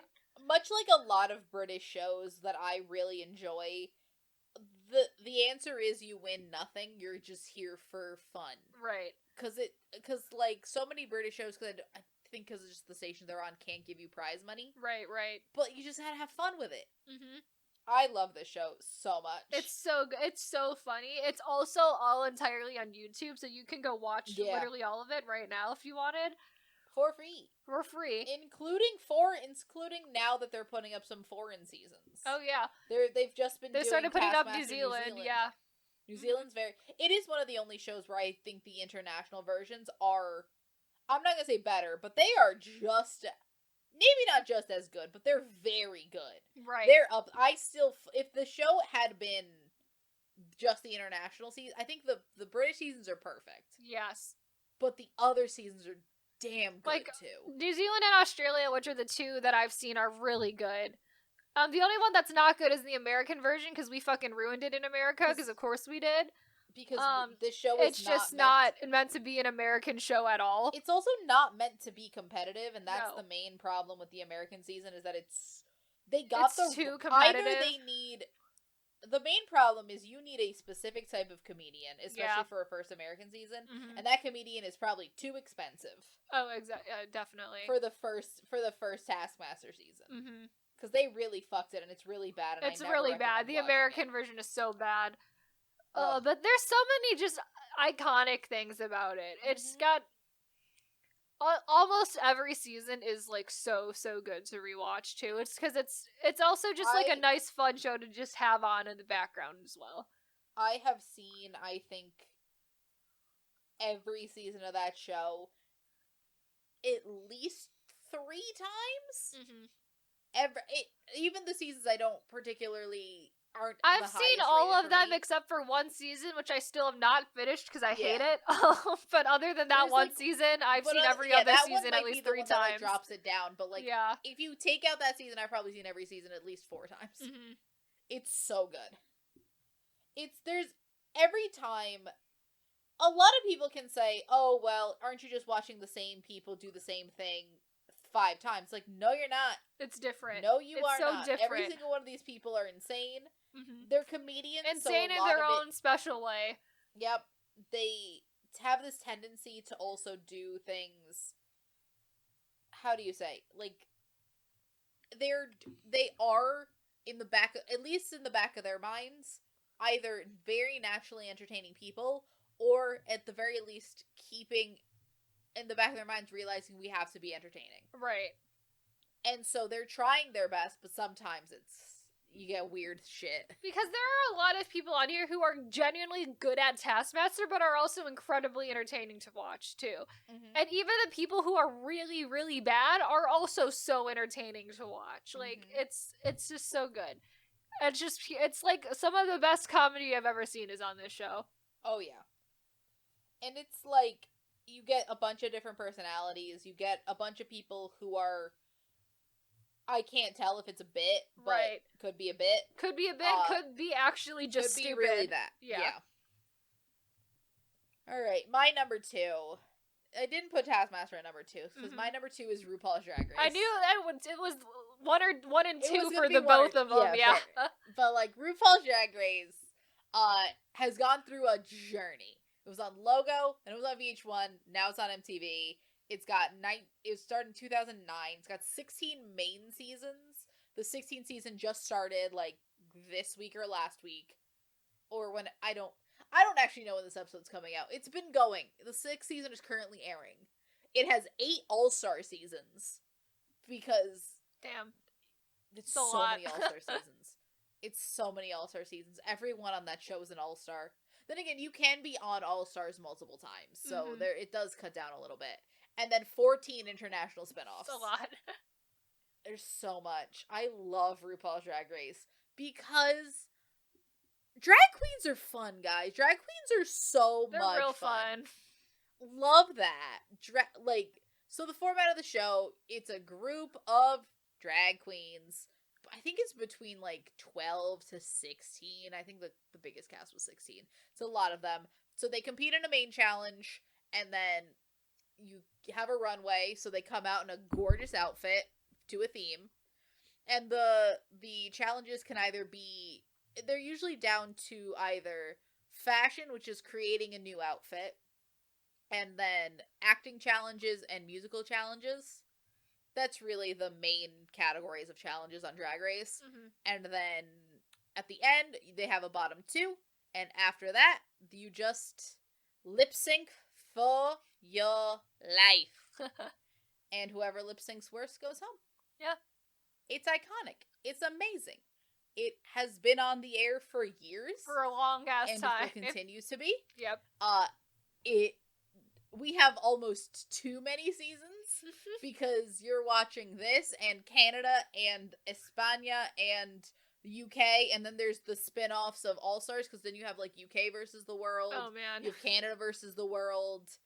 There's so much going on in the Drag Race universe. It's amazing. I don't know what to say. It's incredible. Just good. It's super heartfelt. It's come a long way for, like, queer and different kinds of LGBTQ representation. There's trans queen. Jesus, I've lost all words. There's trans queens. There has been a bunch of, like, non-binary queens. We've had a straight queen. Ooh. Straight man doing drag. Metamorphosis, love that. We've had twins, Sugar and Spice from last season. Oh yes, I like them a lot. They're very fun. We've had icons. We've made people on the show. Trixie and Katya from the show. Some of my favorite people, like Sasha Colby won last season.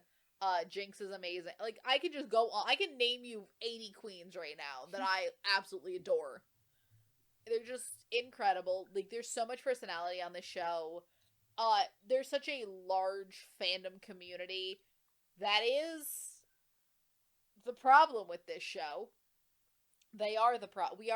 Yeah, it's us. I can imagine. That's how a lot of shows are, though. So it's not only a Drag Race problem.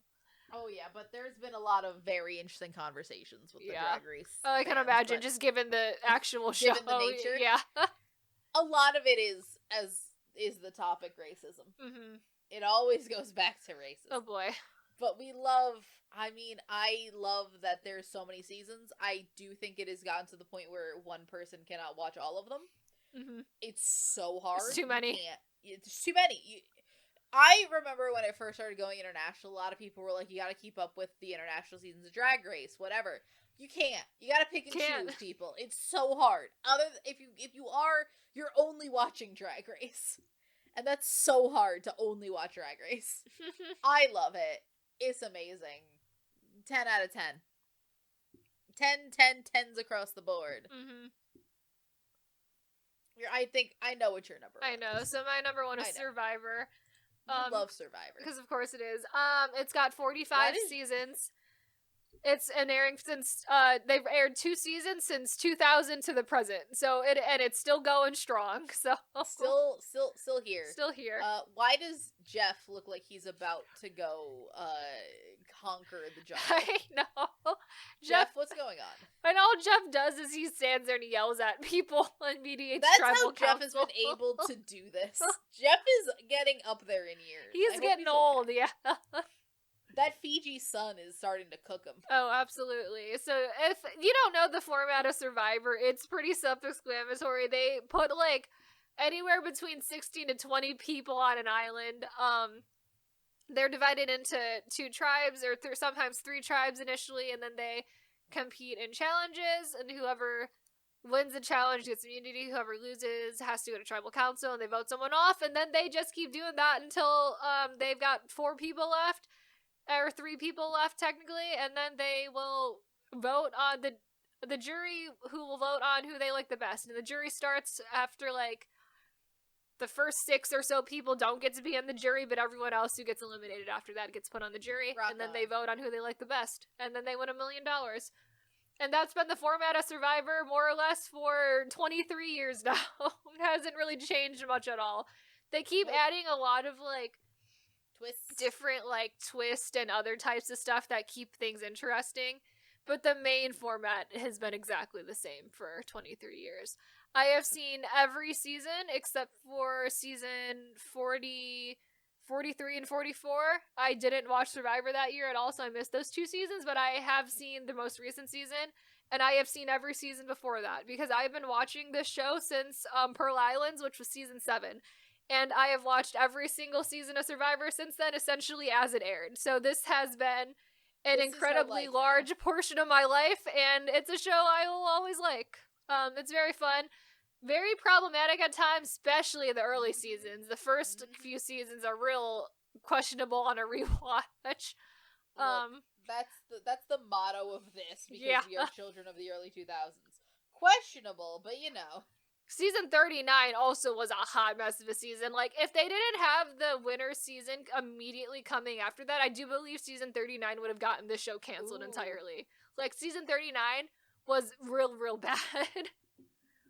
I mean, I compare because they're on the same network, but that was also around the...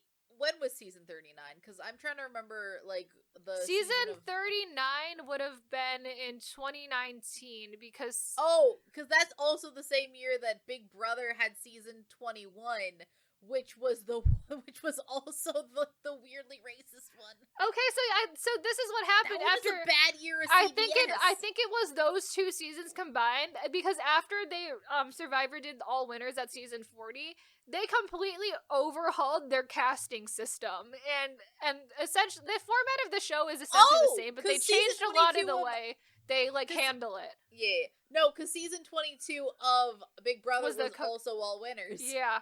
Yeah. So I think that they were like, oh shit, we fucked up real bad. Because season 39, I keep just referencing it as bad. They kicked someone off the show for sexually harassing a staff member. Like, that was what happened in season 39. They also voted out a girl because she had raised complaints about that person sexually harassing her. And then instead of actually helping her and listening to her, they voted her off the show. And so there was a whole issue with that. And so I do think, and people were not happy with the way this was handled at all, because it was handled very poorly. So if they didn't have the all winners ready to go and already filmed, and then it also happened in 2020, which was pandemic year. Yeah. I feel like it was very lucky set of circumstances that they got away with continuing the show after that point. Because I really do think that season could have taken down the show. No, because season 20, because I haven't mentioned the season 21 of Big Brother that year was the one where so essentially they got rid of most, I think it was most if not all of the minorities. Like, they got rid of the black house guests, the Latina house guests, the older person in the house, and the plus size person in the house, all before jury. Oh god. In Big Brother. Yeah. And then also they made a bunch of terrible racist remarks, and it became a fucking frat house in there. Oh boy. And then it's also the one where at the end because the two people were in a showmance throughout the whole thing. It was Jackson and his girlfriend, whose name escapes me.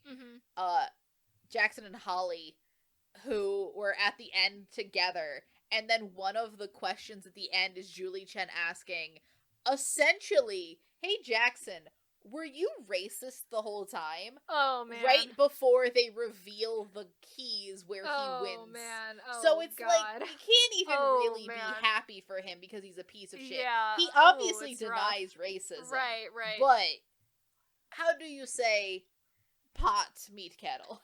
The winner of that season of Survivor is, for the most part, unproblematic because he wasn't involved in that situation really at all. The main problem with that season of Big Brother is that that guy was in the majority alliance. Yeah, and he won. That was and then you just fucking crazy. Won. Yeah, that's bad. Thankfully, the next season they got all winners, which like didn't give me like a great winner because I don't love Cody. Right.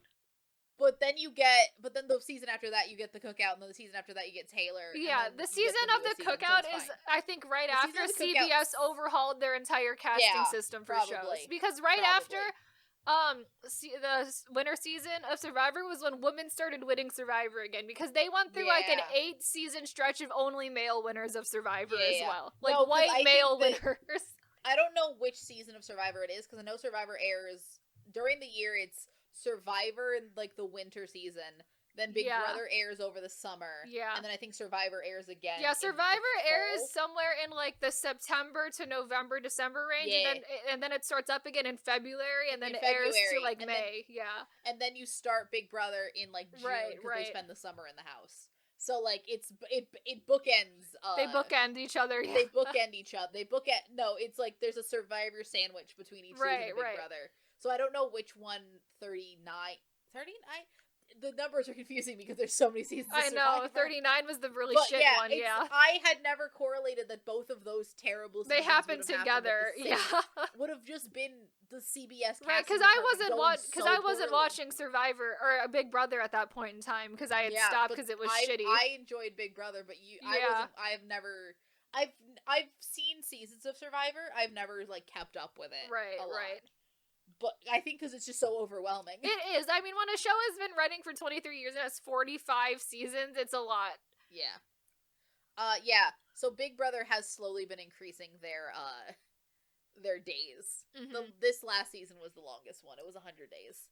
Yeah, Survivor used to be 39 days, and I think now it is 26 days.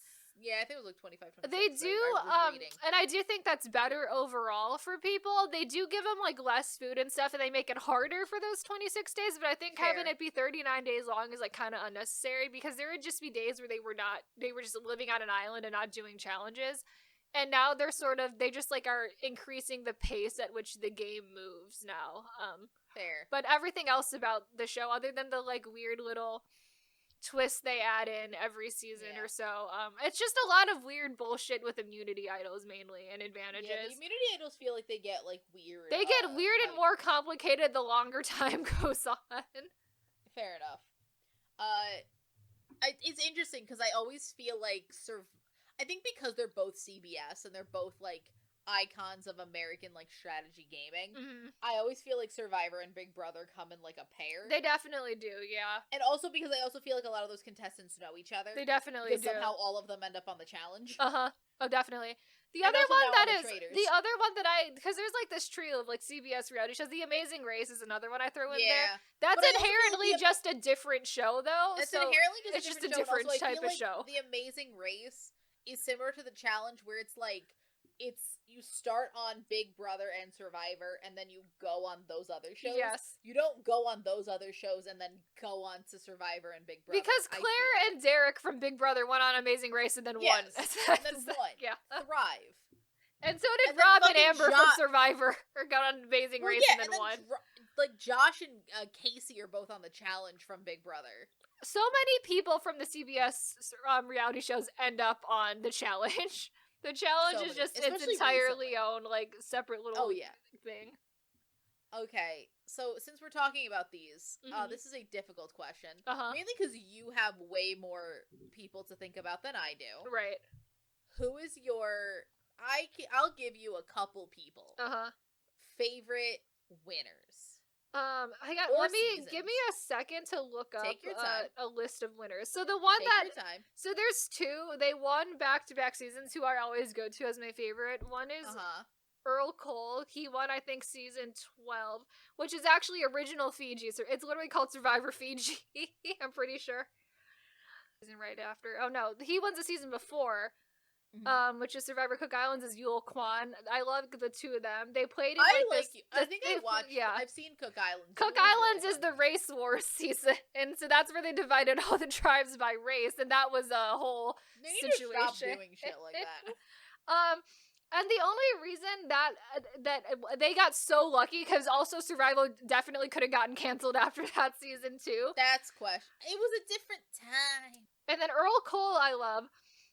Because he played on the season after that, and because they were casted so similar, they definitely casted Fiji in a way where it could have also been split equally into races.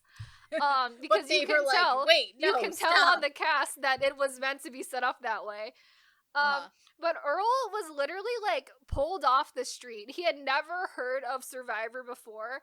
And they just, like, asked him to be on the show. And then he came in with almost no knowledge of Survivor and then played an impeccable game of Survivor and then won. And he did such a good job with that. I really enjoy him as well. Oh, so another person I like, he won on a returning season, but I just think he's hilarious as a personality. I don't necessarily like him because he did play a really good game of Survivor the season he won. His name is Tyson Apostle. But he is just so funny. I listened to a podcast that he's on, and he is just, like, one of the most, like, naturally, like, dry humor, like, funny people ever. I think he is fantastic television, because he's been on 3 seasons, because he was on 4 seasons, because he was on his original season, and then he was on Heroes vs. Villains, and then he was on Blood vs. Water, which he won, and then he was on the All-Winner season. Nice. He's fantastic television every time. Like, it's like the other times he was playing, it's like I don't even care if he wins. I just want him to be out there longer because he's so entertaining to watch. But I also really, those are my personal favorites. I mean, I also love Sandra. Sandra's fantastic. I mean, Sandra's an icon. Sandra's an absolute icon, but I do feel like she gets worse every sequential, like every reality show she goes on, past the time she won twice, she gets worse. So I mean, yeah, fair enough. But it's like the rule of diminishing returns. Absolutely, it's been on too much. But herself she's an absolute icon. I love her. Of the like big Survivor personality people, like her and Boston Rob and Poverty, Sandra is by far my favorite. Yes, those are the. I mean, the fact that right now I can watch Parvati and Sandra on the Traders. And then Boston Rob is off on Deal or No Deal Island. It's crazy. In the corner, just making cash. And they're still on television. Oh, yeah. I think we should do one of these. And this is just a preview. By the way, my number one... We're just gonna keep talking about Big Brother and Survivor because my number one's Taskmaster. And we've already talked about it. We will talk about Taskmaster multiple times throughout the year this year. We're gonna be talking about Taskmaster till the day we die. Be ready for it. Can we do one of these where we're doing separate lists but same list? Can we do your top 10 Survivor players and my top 10? That would be really fun, I think. Yeah, because we would have that would be real overlap. That would be really fun. I get to tell you about Big Brother and you get to tell me about Survivor. I can pull some like real deep cut people from Survivor too. Yeah, same. And I can also talk about the not racist people from Big Brother. Oh, yes. Big Brother, if you're going to avoid any Big Brother seasons, avoid 21 and avoid, I had to just make sure I got the right one, avoid 15. 15 even worse than 21. But that doesn't align with Survivor as much. Yeah, Survivor, I would say avoid season 39 because that's a really awful one. And then the other one I really hate because it's like it's not as problematic, but I feel like there are just terrible people on that season. Is Worlds Apart, which is season 30. Yeah.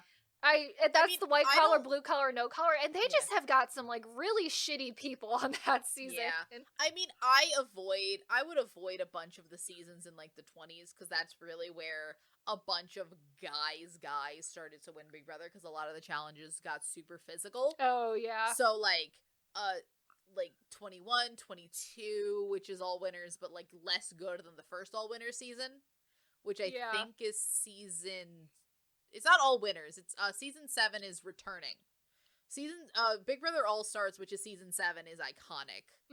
Because it's, like, returning players, and they got a bunch of great returning players. I wouldn't start watching Big Brother with the newest season. I wouldn't start with this season. I would start with 23 or 24. Those both have incredible winner storylines. Both between Taylor and the Cookout. Love both of them. Right. I would also... My thing with Big Brother, and the reason Big Brother doesn't end up as my number one the way Survivor does for you, is mainly just because I have to... One, there's a lot of... Big Brother's so much talking. Yeah. Oh, yeah. It's so much talking, and talking yourself into circles, and it's so much self-sabotage. Ooh. And then also some of the worst people you've ever met in your life. That's fair. Very fair. But... There's so many people I love on that show. Love Taylor. Love Xavier. Love Davon. I like Nicole Franzel. I know a lot of people don't like her, but I like her. I think she's a good winner, and I thought her win on Reindeer Games was justified. I think she's very good.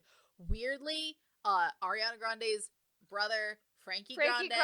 Oh my god, I forgot. On this show? He's so good on Big Brother. Challenge. He's real good on Big Brother. He's so good. He's won challenges on that show meant for 2 by himself. The man could have won that whole show.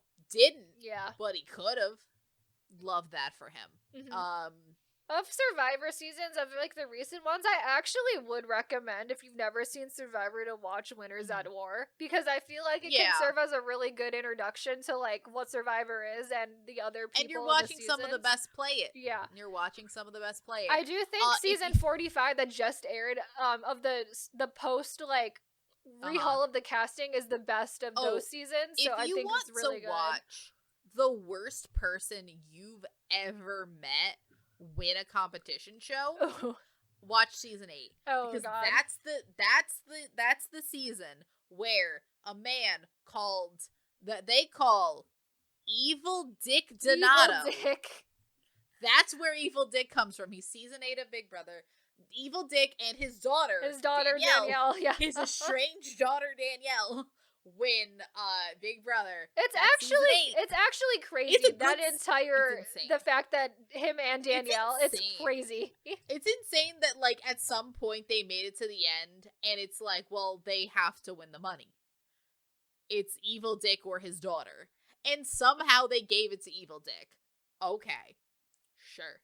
I also think 14 is fun. I think Ian's a really interesting winner. The thing I love about Big Brother is that there's so many like that's why 25 kind of wasn't great for me. I think it's a very mid-season because there's not as many surprises. It kind of got boring toward the middle. Suri was supposed to bring new life into this, and I was like, eh. Oh, I forgot. If you, so there's, what is this season? Game Changers? Okay, that's the season where someone outs a person being trans on it. So if you don't want to see that, do not watch season 34 Game Changers of Survivor. Even though that one, I think if you think that season thing, the way they handle that is weirdly good. They handle it really well. They handle it really well, yeah. For shitty as that man, it's an insane situation that happened, but they handle it very well. I think if Jeff could... I think this is where it proves that Jeff doesn't have superpowers, because Jeff wanted to set that man on fire. He did. He really did. At the very least, because he's like, what the fuck am I going to have to explain? I will stand by that America? Jeff Probst is probably the best game show host that exists, because the types of situations that this man has to handle and like talk his way around, I feel he's done it so long, he knows how to handle like any type of situation. Also, at some point, Jeff Probst just knows how to talk in circles for 10 hours. He can. He also is really good at yelling at people who are doing a bad job in challenges, which is really funny. You also really know who Jeff hates. Yeah. Oh, yeah. If Jeff doesn't like you, he makes it known. You'll know. You'll know. You'll know. You'll really know. But, yeah.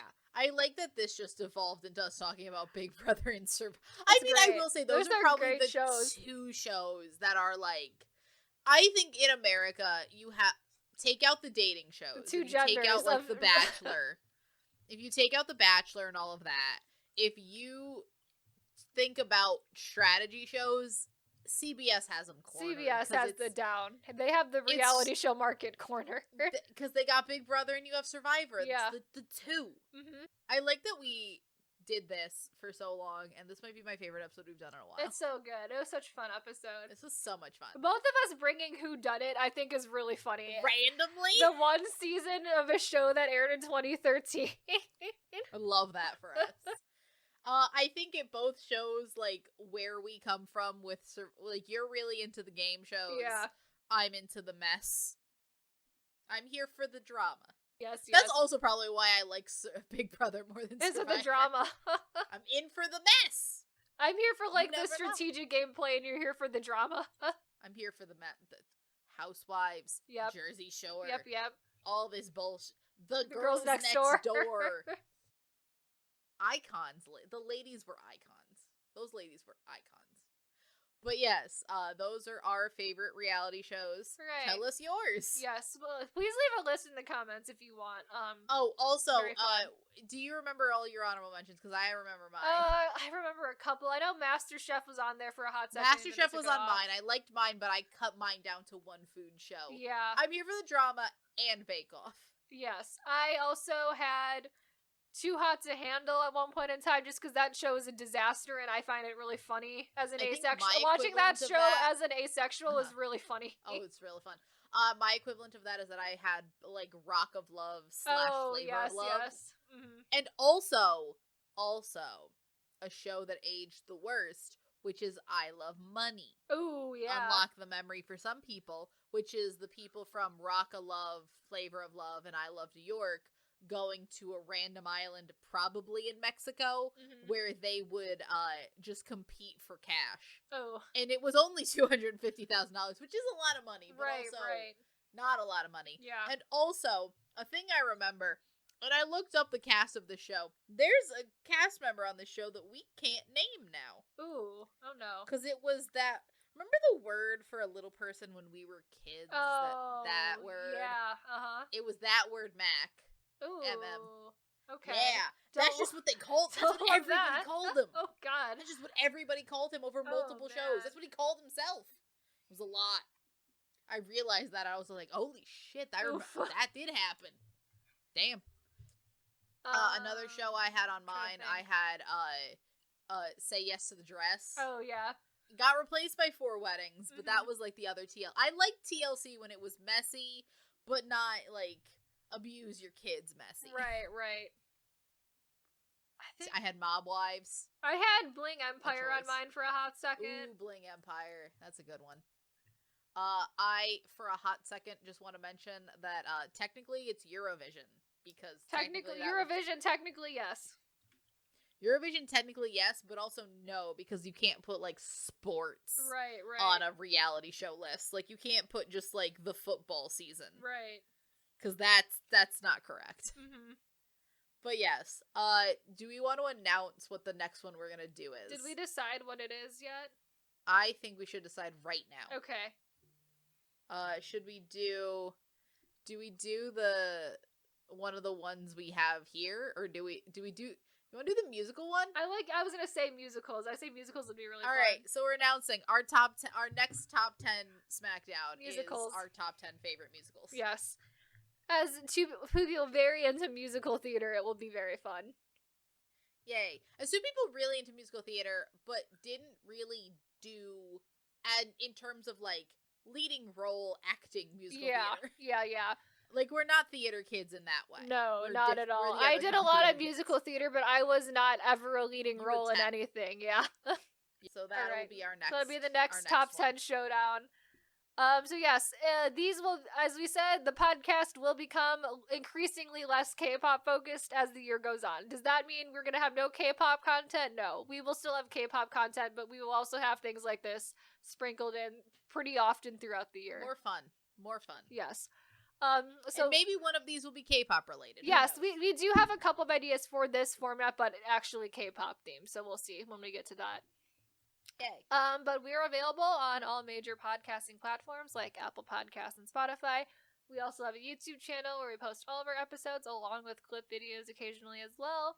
And with that, we will see you guys in the next episode. Bye. Bye.